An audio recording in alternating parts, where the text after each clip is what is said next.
無論 IB 好、A Level 好、DSE 好，我哋首先要明白咧，呢啲唔同嘅課程咧，其實咧第一咧，佢係有兩個嘅所謂嘅先決條件嘅規限。第一個咧就係國家嘅導向性，呢啲嘅所謂嘅內地港直生嘅來源喺邊度？一方面就係雙非兒童啦，咁大家知道呢個雙非兒童嚟講就已經差唔多到期完㗎啦。咁呢個已經唔會在我哋想象中嗰度一路好似嗰啲 baby 暴漲得咁犀利。作為家長嘅你，喺小朋友學習嘅同時，記住自己都要每日進步，關注我哋，了解更多育兒、升學、教學嘅小知識。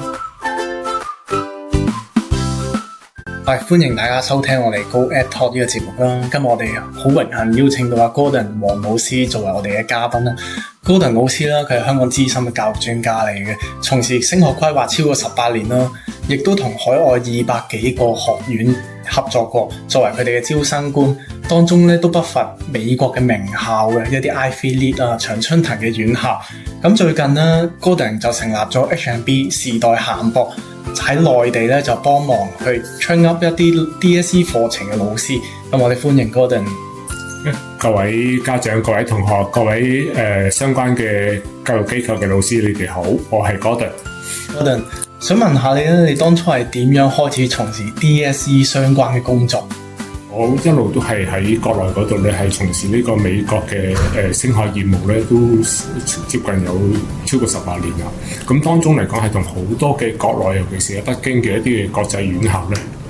係有一個長期嘅合作嘅。咁直至到喺舊年2024年嘅下旬嘅時候咧，其中一間國際院校咧，佢哋喺開 DSE 班運作咗一段時間之後咧，就發覺到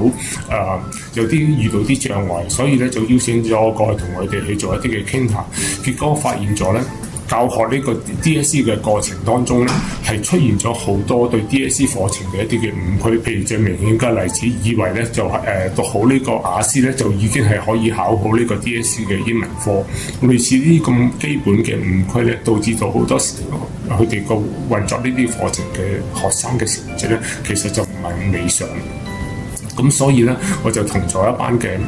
香港大學嘅校友啦，咁佢哋好多都係資深嘅退休校長、科主任，就組織咗一個嘅團隊，就為國內呢啲嘅 DSE 嘅院校咧，係提供一啲嘅教學嘅或者非教學嘅支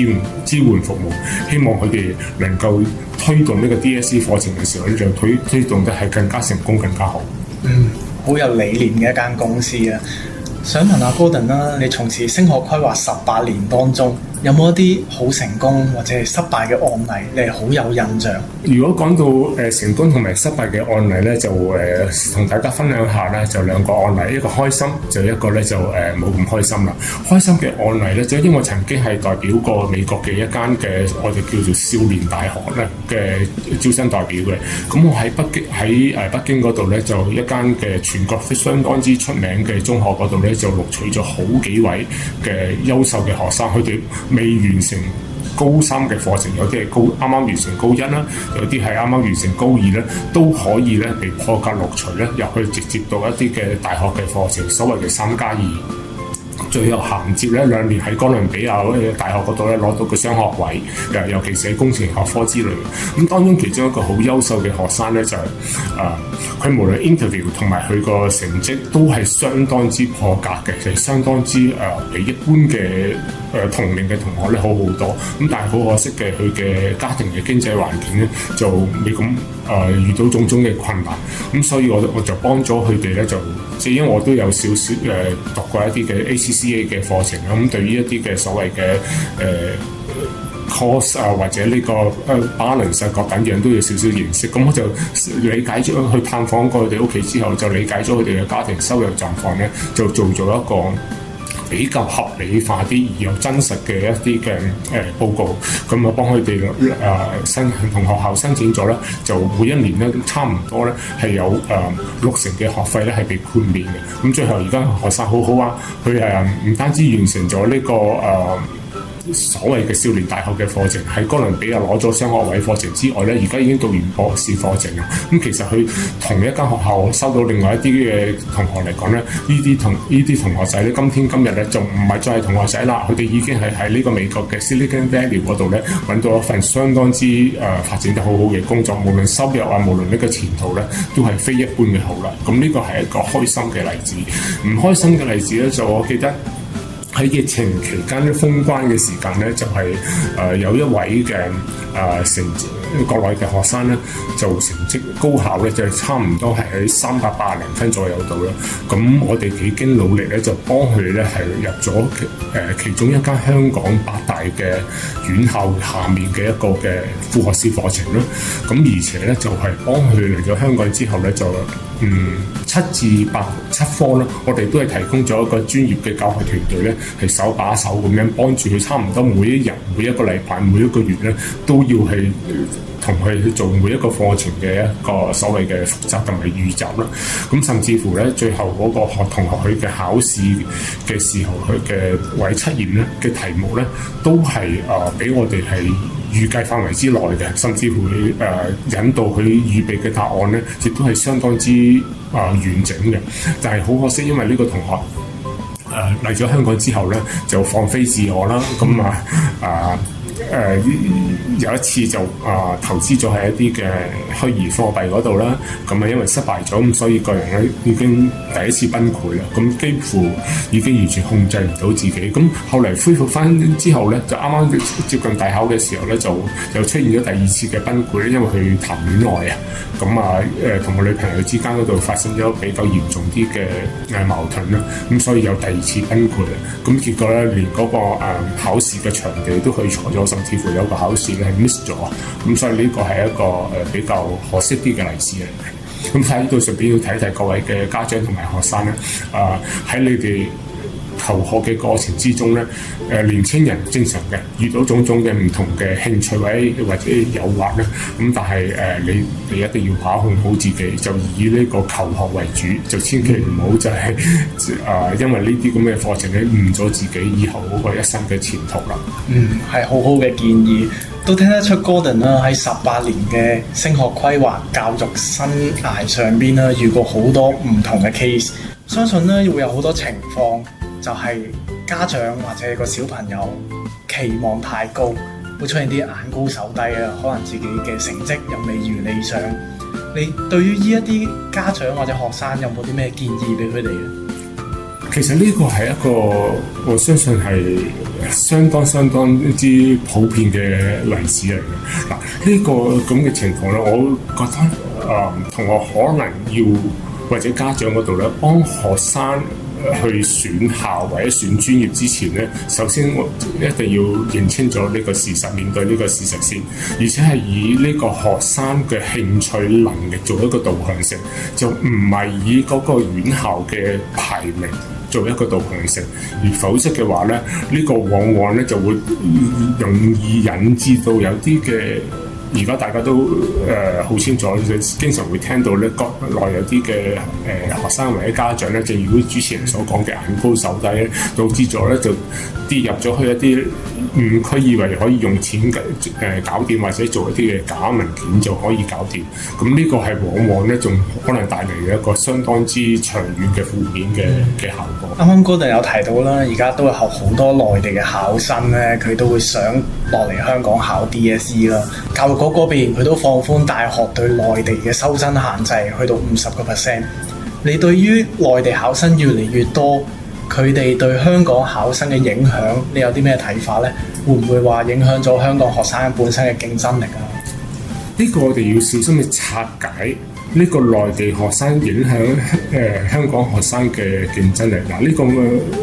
課題咧會比較大啲，但係我哋試下一步一步拆解。首先，內地嘅學生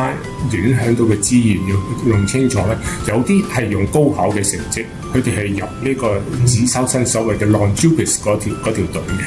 咁嗰啲學生咧的而且確咧係相當之優秀，亦都八大嚟講咧，好多時候佢哋係擇優而取咧，係會選擇係每一個城市或者每一個省或者一啲嘅最頂尖嗰批嘅學生先至做一個即係考慮，而且佢哋嘅條件咧，佢又要 interview 啊各等樣，但係佢哋都滿足到。咁呢啲的而且確係優秀嘅學生，我哋香港係好需要呢啲咁嘅多元化嘅優秀嘅學生人才喺香港嗰度嘅。咁另外一個我哋再拆解咧，所謂嘅競爭力會唔會係有個誤區，就係所謂嘅內地嘅港籍生嗱，我哋大家要明白，佢哋呢啲都係講香港人身份嘅子弟嚟嘅，咁只不過咧，佢哋喺內地讀一啲嘅 DSE 學校，咁係咪嗰個數目會恐怖得咁緊要咧？嗱，全中國大概有100間嘅 DSE 嘅學校啦，咁南北我大概即係真係去拜訪過，或者係同佢哋保持密切嘅溝通，甚至乎同佢哋啲校長經常都有啲嘅所謂嘅正式與非正式嘅交流咧，都有15間，所以個 sample size 喺某一個程度上嚟講咧，都相當足夠。咁呢啲嘅學生嚟講咧，我認為個數目嚟講咧，每一年咧，如果有得3000零個咧，都已經係我想象之外咁多。加上咧，我哋再理解一下呢啲嘅所謂嘅內地港籍生嘅來源喺邊度。一方面就係雙非兒童啦，咁大家知道呢個雙非兒童嚟講就已經差唔多到期完㗎啦。咁呢個已經唔會在我哋想象中嗰度一路好似嗰啲暴漲得咁犀利。咁所以我哋如果拆解之下咧，就其實嗰個嘅競爭嘅來源咧，分開咗2條隊睇。第一，JUPAS 嗰條隊未必係我哋想象中個數目嗰度咧係所謂形成咗一個咁恐怖嘅競爭力。第二嗰條隊咧，non-JUPAS 咁嗰啲學生的而且確係優秀，就好似主持人頭先所講啦，我哋增加咗呢個學生嘅名額。我哋的而且確係需要所謂嘅 student diversity， 即係多元化，係多啲呢類型嘅人才嚟到香港，將我哋嗰個發展得更加好。最後一句咧就係打鐵還需自身硬。競爭係一個正常嘅，永遠都會有競爭嘅。但係你如果自己本身嗰度唔係自己係去自強不息嘅話咧，就永遠可能就會將嗰個問題咧就指向咗外來嘅競爭。咁呢個就所以各位家長同學就我個人覺得咧就打鐵還需自身硬，就要自強不息。冇錯，即係喺競爭嘅環境當中，你應該更加加強自己嘅實力，喺群眾當中脫穎而出。第二個咧，喺今時今日咁嘅年代，無論係唔同嘅國家區域技術嘅競爭嘅情況之下咧，就3個 H。第一個 H head， 第二個 H heart， 第三個 H hand in hand。即係話面對競爭嘅時候，咁種種嘅競爭，我哋嘅學習心態咧就係用腦啦，用心啦，甚至乎咧，我哋要同呢啲嘅競爭嘅外來嘅競爭力咧，係手牽手去面對，融和接受。咁你嗰個心態咧，就對呢個競爭咧，就會睇得更加係平淡化同埋合理化。好多家長啦，呢幾年都好興講一啲其他嘅課程，例如 IB 啊，或者 A Level 啊。你對於其他嘅課程對比 DSE 嚟講，有啲咩嘢特色啊？有啲咩睇法啊？乜嘢嘅學生適合去讀 DSE？ 咩嘅學生適合去讀其他 IB 啊、A Level 嘅課程啊？主持人呢個問題咧係非常之好，亦都係值得各位家長，如果你係幫孩子選呢個課程嘅時候咧，要深思熟慮，或者起碼有一個最基本嘅理解。嗱，無論 IB 好、A Level 好、DSE 好，我哋首先要明白咧，呢啲唔同嘅課程咧，其實咧第一咧，佢係有2個嘅所謂嘅先決條件嘅規限。第一個咧就係國家嘅導向性。大家都知道咧 ，IB 課程嘅成績出嚟嘅學生咧，全球嚟講嘅140個國家成員，因為佢哋係相當之成熟啊，所以幾乎嗰啲嘅北美嘅院校嚟講咧，係非常之歡迎 IB 學生嘅成績嘅。咁呢個有個國家導向性咧，就係北美嗰方面，譬如好似美國、加拿大咁樣。而 A Level 嚟講咧，就係呢個英聯邦國家，譬如呢個好似英國啊、澳洲啊，呢啲係會好歡迎呢個 A Level 成績嘅學生嘅。咁而 DSE 嚟講咧，如果大家要選定 DSE 咧，就要明白到學生將來咧嗰個嘅國家或者區域導向性咧，就係以呢個香港嘅院校同埋國內嘅院校為一個導向性。咁當然啦，而家 DSE 已經全球有1000間以上嘅院校咧係承認 DSE 嘅成績。我個人當然希望係呢個數字係會越嚟越多，多到咧係成為咗一個嘅國際標準試之一，係同呢個IB 或者 A Level 咧係一個平排嘅。我哋再深入啲睇下每一個課程係適宜邊一類型嘅學生。IB 其實大家都知道咧，就係包含咗呢個3個核心組嘅課程啊 ，TOK 啊、EE 啊、CAS 啦，再加呢個6個嘅所謂嘅學科組，就每一個學科組要選一科。咁 Talking About 咧係一個比較闊啲嘅範圍嘅，同埋咧，如果個學生佢本身佢係因為 IB 課程咧係個原意係希望培養一個全才嘅國際人才。即係全所謂嘅 whole person development 嘅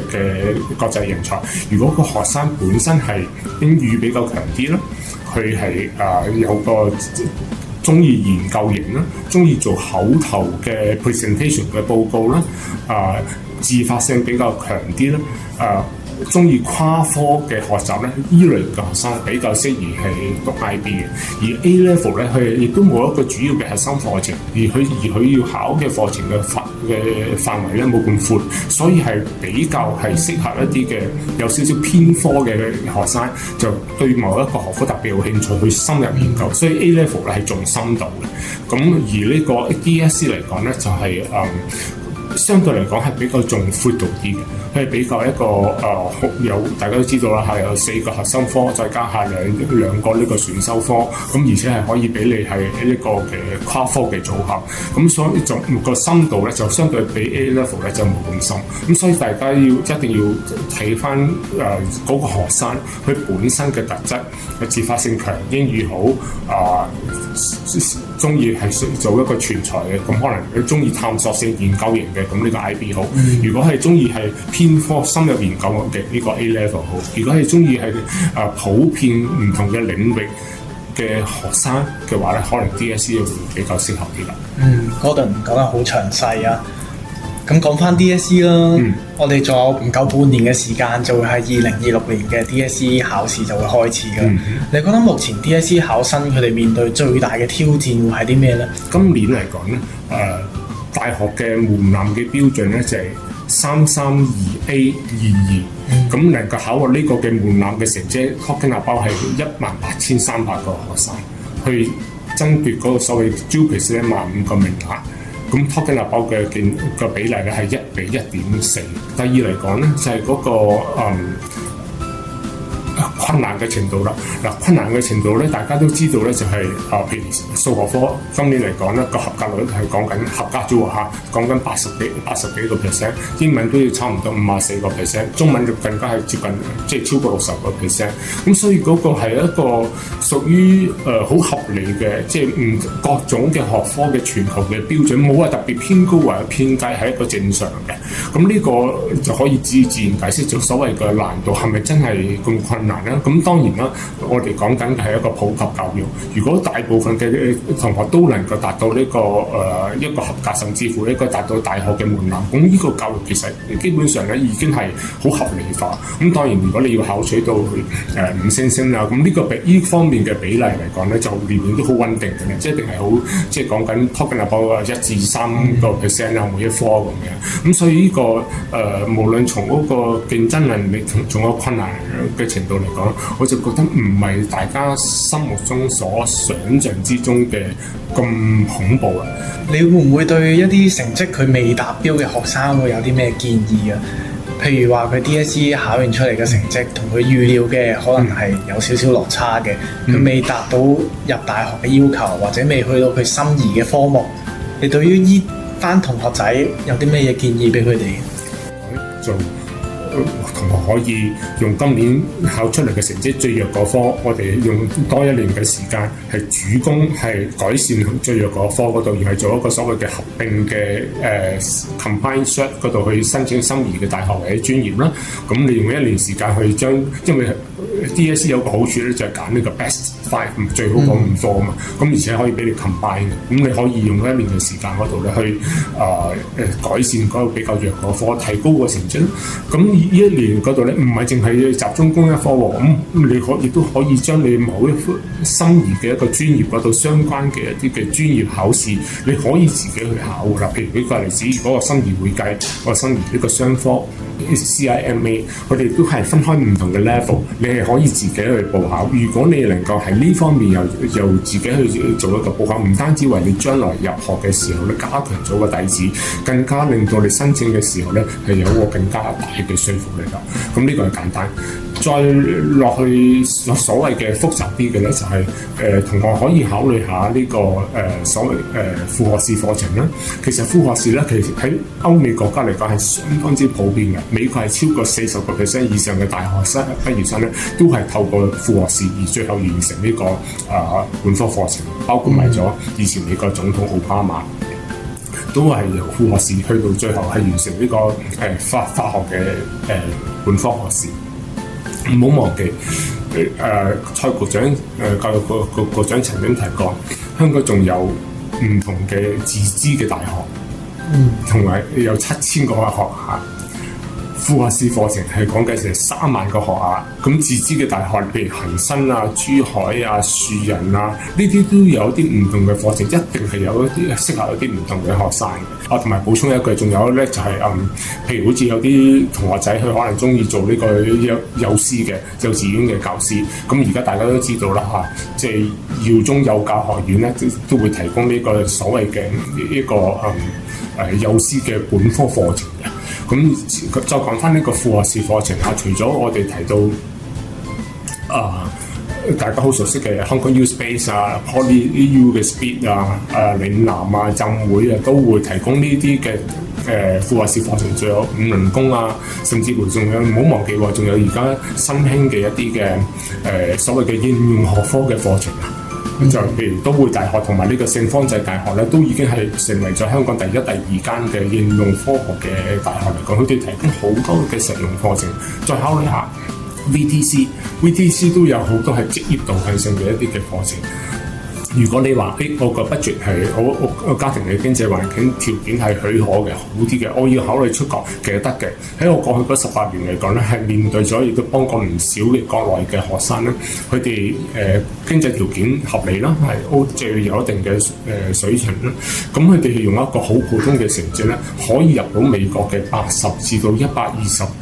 嘅排名嘅院校。不過佢哋先要透過一個所謂嘅橋梁課程，橋梁課程嘅意思咧，即係話你都係可以過去讀大一，不過人哋收大一收36個學分咧，你唔俾你收到36個學分，因為可能你英文嘅水平方面，或者你嗰啲學科嘅成績唔夠，你要先收一啲嘅大概24個學分度啊，一啲嘅通識課程啊，再有啲時間要即係改善你個英文啊。咁跟住呢1年之後咧，你24個學分係俾你帶上去到大二喎。咁你可以喺大二嘅時候可以爭取時間，利用暑假好多收翻啲學分嗰度，一樣可以完成到80，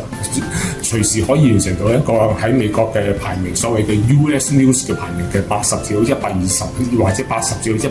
200嘅院校多的是，一樣係可以係成為咗一個嘅將來一個所謂嘅海外留學生嘅成功例子嘅。證明咗無論你係咩程度嘅學生，其實你嘅選擇都係非常之多。冇錯。而家啲院校其實有好多 practical 啲嘅學科啦。喺我嗰個年代啦，咁啊大家都係讀商科啊、accounting、finance。你認為未來嘅趨勢會係點樣呢？ OK， AI 就冇得走㗎啦。AI 相關類嘅專業嗰度嘅趨勢嗰度越嚟越多，係冇得走嘅。甚至乎大家都知道香港某一間嘅院校嚟講咧，佢個 AI 課程嘅學額咧係增加咗好多，導致到咧學生嘅入學嘅學分咧就有啲優惠啦，因為佢想多啲同學去讀呢個 AI 課程啊嘛。咁另外一方面嚟講咧，香港始終都係被定位為呢個全球嘅第3個金融中心，再加上國家嘅支持咧，咁呢個金融中心嘅地位一定係越嚟越鞏固。所以對於金融啊、金融科技啊呢方面嘅課程嚟講咧，係個趨勢係好難係會跌，只有升無跌。咁再加上咧係一啲嘅醫科課程啦，所謂嘅神科啦，但係喺呢個醫科課程之中，可能就會更加多元化。唔好忘記浸會有所謂嘅中醫嘅課程啦，再加上將軍澳嘅全港第一間嘅中醫醫院今年年底就已經係投入服務啦。咁對於呢方面嘅多元化嘅醫科嚟講咧，即係需求嘅學生會多咗。咁我哋再睇人口開始老化嘅時候咧，對於呢個護理啊，對於呢個所謂嘅心理啊呢幾方面嚟講咧，我睇到咧係多咗內地學生問嘅。咁呢個亦都可以將會成為一個趨勢。自從呢個香港出咗劍擊啊、男女子劍擊啊、呢個女子游泳啊嘅奧運金牌選手之後咧，跟住國家又有舉行過呢個冬運會啊，跟住就而家舉行緊嘅全運會啊。我最新嘅記憶當中咧，就係香港已經係攞到係有呢個8面金牌。都會令到咧嗰個體育嘅熱潮咧一路會上升。咁係咪會令到好多嘅所謂嘅 sports management 啊，或者體育管理與健康管理呢類型嘅課程嘅需求會多咗咧？呢個都係值得我哋去考慮嘅。係喺呢個年代，家長都唔可以淨係要求個小朋友你要淨係讀書，而係你多元發展，去了解下自己嘅興趣喺邊度，甚至乎好似運動員都會係一個非常之好嘅出路喎！你見到全運運動會，我哋香港嘅運動員都攞咗好多獎牌。喺最後，你會唔會有啲咩建議，或者係有啲咩説話想同而家 DSE 嘅考生去分享？從嗰個學生嘅角度咧，我覺得呢段時間咧就首先咧就係要將自己嗰個嘅日常嘅作息啊係要穩定化翻。點解咧？講笑咁講，如果你考試期間，你因為嘅飲食唔穩定，平時譬如夜晚黑先要去廁所嘅，咁你喺考試期間去廁所，咁啊論盡啦。咁呢個係好多同學真係忽略咗。我記得我當年我考呢個financial planning management 嘅時候咧，我係要即係將自己考前嘅1個月咧，嗰種嘅作息時間，飲幾多水啊，幾時食飯啊，係要非常之規律化，要 make sure 嗰個生理時鐘啊，無論你起身嘅時間啊，上廁所嘅時間啊，都唔會係影響到你真係當天去入考場嗰陣時嘅浪費咗你一啲嘅寶貴嘅時間。呢個第一樣啦。第二就要放平嘅心態啦，因為如果大家都係身經百戰考過試，好多時候我哋當年會考好考完 A level 好，發覺到原來都係咁樣啫嘛，不外一回事。咁所以嗰個即係先放平咗個心態先，而放平嘅心態嘅底氣咧就係太多選擇俾各位同學啦。你有唔同嘅資助大學、自資大學，有唔同嘅副學位課程，有職業導向嘅課程可以出國。咁呢個種種選擇係好多光明前途咧，係俾大家嘅選擇嘅。最後一個咧就係交通路線嘅規劃咧，做好。如果有時間啊，可能嘅話咧，預先做好一個嘅探路線，以免當日再有心理準備埋。因為大家知道啦嚇，3月至到呢個5月嘅期間嚟講咧，隨時嘅天氣變化下雨有冇影響到交通嘅喎？咁你個人一緊張咗嘅話咧，可能你平時好好嘅表現咧就會差咗啲。呢啲咁基本嘅閒話家常，但係往往咧係會影響到嗰個同學嘅。咁呢個就係即係我個人即係俾各位同學嘅一個小小嘅建議。係最重要就係個心態要夠平穩。有個教育家曾經講過一句説話咧，其實係好啱喺回答你嘅主持人呢個問題。Education is a happy journey。教育本來就應該係一個嘅快樂嘅旅程嚟嘅。咁而家呢個 DSE 嘅考試，家長應該明白咧，呢個只不過係一個好多個嘅所謂嘅檢測點裏面其中某一個嘅檢測點啫。所以如果大家即係好似我哋嗰個年代嗰陣時，哇喺2月嗰陣時咧就考係好緊張，但係咧一考完之後回頭咧，我哋個個同學都係咁樣啫，不外如是嘅。咁當你有少少都係咁嘅時候咧，可能咧就會幫助你嗰個心態係會比較即係冷靜啲、平靜啲。心態係反為係代表一切喺而家呢個咁緊張嘅時間。係作為家長定係學生都好啦，都要抱持個心態。人生好長，教育其實只係你其中一個關卡。咁我哋今日時間都嚟得差唔多啦。Okay. 我都知道阿 Gordon 你 HMB 時代鹹博啦，最近都會有啲新嘅動態，不如你都同大家分享下。OK，我哋嘅業務，我哋嘅工作係透過組織一班嘅相當有心有力嘅，真係搞香港嘅教育家，對 DSE 課程嘅相當之熟悉嘅退休校長、科主任，大部分都係港大、中大嘅校友。呢批嘅團隊咧係幫助一啲嘅國內嘅 DSE 學校提供一個所謂嘅師培服務，提供俾佢哋一啲嘅教學與非教學嘅支援，使到佢哋真真正正將嗰個 DSE 嘅課程一啲嘅重點或者一啲誤區咧係搞清楚。呢個就係我哋嗰個嘅原意嚟嘅。內心世界係希望新一代、新時代嘅學子咧，唔單止係有呢個博學，仲要係有內涵。咁所以我哋叫時代涵博，呢個係我哋嘅即係堅持嘅團隊嘅遠景嚟嘅。今日多謝晒 Gordon 做我哋嘅嘉賓，